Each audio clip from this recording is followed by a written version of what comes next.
Good evening, everyone. Good evening. Welcome. I'm going to let just a little bit of time go by before we actually start the interview to allow folks to join us. And we are streaming both on Facebook and on YouTube. This is a really, really important topic. If you are joining us, please shout out in the comments and let us know where you are watching from. Tonight, we're going to be discussing the need for a statewide registry to protect our individuals with developmental disabilities. And we'll get more into depth on that. But if you are watching, let us know where you are watching from. And I also want to thank the folks, hello, Facebook user, who will be watching this also on demand. So whether you're watching live this afternoon, we've got folks from Lawrenceville, hello, this evening, or you're watching it afterwards, welcome. My name is Rita Young, and I am joined tonight by Charlotte Densmore, who is the Director of Public Policy for the Georgia Council on Developmental Disabilities, and Rena Harris from the Georgia Advocacy Office. And so welcome. We're going to just dive right in a second. I think it doesn't give me your name, the individual from Brooklet, but I'm going to guess that might be Mitzi. I don't know. I could be wrong about that, but I don't know many people from Brooklet. But anyway, welcome you all. This is a really important topic. And so I'm just going to start off and jump right in. And folks, if you have any questions, please also dive in as well. I'm also going to be showing you a graphic. Hopefully you'll be able to see it. That may guide some of our discussion this evening. We plan on keeping it short tonight too as well. So Charlotte and Rena, what inspired or what initiated this project? How did it start? How did it develop? I will go. Thank you, Sure. Rita, for having me and Charlotte on tonight. We are so happy to be here and talk about this project with you. First, let me just back up a step and talk about what we mean when we talk about substantiated abuse, neglect, and exploitation of people with developmental disabilities. And then we'll talk about what started us on the path to this project.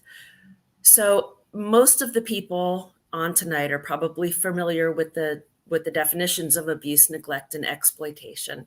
When we talk about substantiated, right now when somebody with a disability is receiving services under the NOW or COMP waiver through the Department of Behavioral Health and Developmental Disabilities, it's a requirement for either their provider or their self-directed employer of record or their support coordinator to report instances of abuse, neglect, or exploitation, or sometimes more than one. At that point, the Department of Behavioral Health and Developmental Disabilities, who we'll call DBHDD, investigates the incident. And at the culmination of the investigation, they either substantiate the allegation or they don't substantiate the allegation. So what we're talking about when we talk about substantiated abuse, neglect, and exploitation is that DBHDD has come out, they've done their investigation, and they've substantiated that, yes, the person with the disability has been abused, neglected, or exploited. To talk about how I'm sorry, let me pause. So. No, that's okay. So tell us who is able to report. Is it providers? Is it families, individuals with IDD? Who can do the reporting to DBHDD? Actually, anybody can report abuse, Okay. neglect, or exploitation to DBHDD. Also, always report it to Adult Protective Services, by the way. But Okay. Anybody can call DBHDD and say, I need to report abuse, neglect, or exploitation. Providers and support coordinators do it through a process called critical incident reporting. I don't know if self-directed families do that as well. Okay. And then do you know, does DBHDD, I'm getting into the weeds here, do they have a certain amount of time to investigate? That is a really good question. I'm sure that they do. I just don't know what it is offhand. Okay. Okay. I'd be happy to get that answer and get back to you. Yeah, no problem. No problem. So, again, tell us, why is this important to families? You know, this is probably our number one fear as family members. There's two fears: what happens when we die, and then should our loved one be abused in some way, shape, or form. I completely understand why families and loved ones have that fear. And this is one of the things that we want to put in place to give some reassurance that this type of behavior will be brought to light and will become known to people who make the decisions about who works with your loved ones. It in order to tell you how we started with this project, I have to tell you really quick, I have to admit how naive I was as a provider in Georgia for 20 years, how naive I was, because I was under the impression that when an employee committed abuse, neglect, or exploitation, and it was substantiated, that they were then flagged by DBHDD and were not able to be determined eligible to work, because that's the current process. And we'll get to that in a second.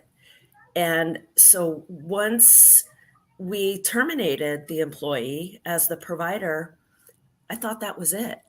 Mm-hmm. And that every now and then, if a name would show up again, certainly they fell through a crack or there was a mistake somewhere or something like that. But one day I was visiting, no, one day I received a report at the Georgia Advocacy office from a family member that she was worried that her son, or she felt that her son had been physically abused at his day program. And he was no longer attending the day program. She had withdrawn him for safety reasons, understandably. And DBHDD had done their investigation, did a thorough investigation, and substantiated the abuse against these two staff. And I was doing a follow-up to this day program. I wanted to go and visit, as is what we do at the GAO, see what's going on, see at that moment if people are safe. And I went in and I was talking to people and meeting the staff, and I was shocked to see that both of the staff were still working there that day. And Wow. I spoke with the administrator of the program, and she was resistant to the fact that it had even happened. Okay. So I, having been new to the Georgia Advocacy office at that point, was like, what? And I reached out to DBHDD to get further clarification on the policies. And at that point in time, the response from DBHDD was that they were not in a position to tell private providers, private employers, what they needed to do with their staff. So there was nothing in place at that point that gave them any ability to do Mm-hmm. that, whether or not they wanted to. And I looked further into the eligibility process. What happens now is when a provider hires an employee, and again, I don't know if self-directed families have to do this, so you might need to educate us on that. When you want to hire an employee, you submit their information to DBHDD, and then you get a letter back saying whether this person is eligible for hire or ineligible for hire. So reading more about what they went by to determine that, it's based on the employee's criminal history. Mm-hmm. So, and I'm not going to pretend to know that policy by heart, but there's certain things that exclude a person, certain convictions that exclude a person from being eligible to be hired by a DBHDD provider. There's certain things that if they've been convicted of, there's a back and forth process where the person can explain and submit evidence or documentation. And ultimately, DBHDD makes the determination and sends it to the provider. So it was about then that I learned, that I fully understood, okay, that the only thing that excludes a person from being able to work with your loved ones is a criminal conviction. Okay. So not substantiation, Mm-hmm. um, not a report to APS, but an investigation by law enforcement officers being charged with a crime, being tried and convicted of that crime. That is what will exclude a person. And well, that just didn't make sense. Mm-hmm. Mm-hmm. So the reason why Charlotte and I are working on this project is to create a registry, and not just a registry through the Department of Behavioral Health and Developmental Disabilities, but a statewide centralized registry to prevent people who abuse, neglect, or exploit people with disabilities from being able to continue working with people with disabilities or go to another population and work with another population, or abusing or exploiting an elderly person who's receiving services in their home, and then have the ability to come and work with your loved one as a self-directed family or through a provider, to have this registry, to have it be participated in by all of the state agencies and available to anyone who needs that information. Okay, so that's really key. It's you're talking about all the state agencies, right? Mhm. So it's not just one, but you mentioned someone could work for one organization, say IDD, then they could work for elderly, they could work in a Yes. daycare. Yeah, so you want that all in one centralized. Okay, okay, Yes. and currently it's only if the person has been convicted, has a criminal history, are they that's the only way, and a provider would know, a family member would, well, we would know too if we did a background check. That's the only way currently so there is no registry currently. Well, there is one, and I'll get to that in a second, but providers, all providers know is whether the person is eligible or ineligible. Okay. We don't know the extent, and we don't know. I say we, I'm no longer a provider, I'm sorry. Providers don't know when a person applies. If they haven't disclosed that they came from a different provider, then we don't even know that they worked somewhere else. So, Hmm. and providers or employers are not even allowed to disclose past employees information anyway. So providers may be hiring somebody who they don't know Hmm. has Hmm. done this at other organizations, and it's at great risk to the people the providers care about, um, and it's at great risk to the provider itself. So we want the information to become available to anybody who needs it to make a smart decision about who is going to work with a vulnerable person. So in the case that you mentioned, and Charlotte, jump in anytime. I just want to quickly add to that. There's a part of the registry that also requires that the individual who is being hired, so the potential employee, consents to having their criminal history being searched through this Right. registry. So Okay. it's not even necessarily that if the provider does want to conduct a background check on the individual that they are considering employing, that they will access their background. Okay. Okay. Correct. And just Uh, to add to that, because Georgia does have a current caregiver registry, it is for elderly populations receiving at-home care. It's not designed for people with disabilities. And do you envision that the public at large could search this registry? Like, for example, family, self-direct families, would that be an option that you might see, that we would be able to go in and search and check to see if an individual is on that registry? Okay. Yes, this information would be available to participant direct families to search for people who you're considering hiring. And the current registry that Georgia has still requires a criminal conviction for some registry. And I want everybody to know up front that we're not trying to put a bunch of people on this registry. We're not trying to ruin anybody's livelihood. We're not trying to take choice or good staff away from providers or employers. Okay. So there's a process that we're going to be proposing. So I don't want anybody to think we're trying to ruin people's lives with this. That's important to know. So the folks watching on Facebook, rather, you have to give Streamline permission. It's okay if you don't. I just can't identify who you are. I have to guess. Someone is giving a shout out to Rena. Someone's also saying, my daughter and I want to share our stories, please. And we'll certainly give you contact information. And, if you're comfortable, you can type in the chat as well. But we'll give you Charlotte and Rena's contact info at the very end too. So I'm glad you think that this is an important topic. So I'm going to bring up the graphic, if that's okay, and let folks let us know, can they see it? First of all, there we go. Okay. The folks that are watching, can you actually read this? Because it's sort of long and narrow.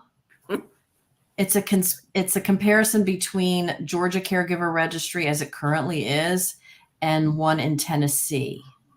So if someone could let me know if they could read it. If not, then we'll just talk through it. I was going to say, Rita, I'm happy to walk us through it as well. That would be great. Yeah, please do. And then someone let us know if that's readable on your screen. Sure. If I could give background for a minute, Charlotte, before you do. This conversation has come up over the years in Georgia. And one of the things that has gotten in the way is, well, this is going to be a huge undertaking to create this thing and to write this thing and to fund this thing. So we did some research. And so, Charlotte, I'll be quiet. Okay. So folks are saying they can't read it. So Charlotte, do you need me to bring it back up for you to be able to take a look at? Are you okay? I have one on my end and I'll have Okay, excellent. Too small to see on my phone. Thanks for that feedback. We appreciate it. So tell us about what Georgia's currently doing, and then Tennessee, which Tennessee does they have some interesting things always, that their initiatives. So would love to hear how they decided to try to make things better for their folks with IDD. Sure. So in policy, we tend to look outward before something brand new. So looking for best practices and examples of how policies have worked elsewhere, particularly in the Southeast region when we're looking at Georgia's policy, which is why Tennessee is a great case study, because they're a neighbor of ours. They have a similar proportion of folks with IDD, and they have a fantastic model of a substantiated abuse registry. So what this graphic shows, I apologize that it is long and skinny, but what the graphic essentially between the Georgia Caregiver Registry as it stands and what Tennessee has. Both registries are housed in the respective departments of health. However, the Georgia Caregiver Registry, like Rena just said, is exclusively for elderly populations who are receiving at-home care, whereas the Tennessee Abuse Registry is much more comprehensive.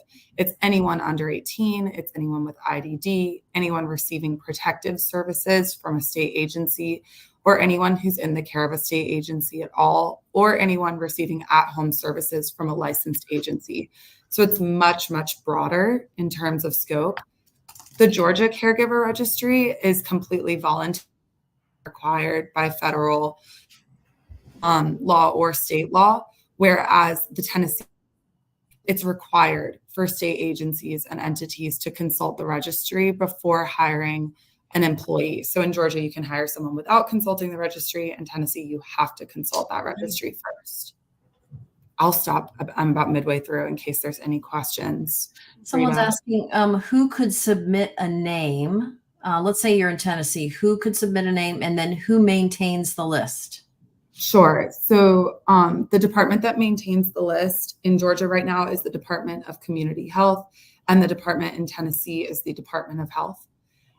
In terms of who can submit a name to the list, for both, I believe it is anyone. Is that correct, Rena? Well, what are you talking about for what exists now or what we're proposing? What you're proposing, I think. Let's think about what you're proposing. And also in Tennessee too. Okay, and I think it's the same in Tennessee. What we're proposing is very much like what Tennessee is doing. The investigative or the agency that oversees the services for the person who has been abused, neglected, or exploited does an investigation, and they're trained investigators, and this is going to bring up more questions, which is great. And the investigator, at the culmination of their investigation, makes a recommendation if the person should be considered for the registry or not, based on many different factors of the substantiated abuse, neglect, or exploitation.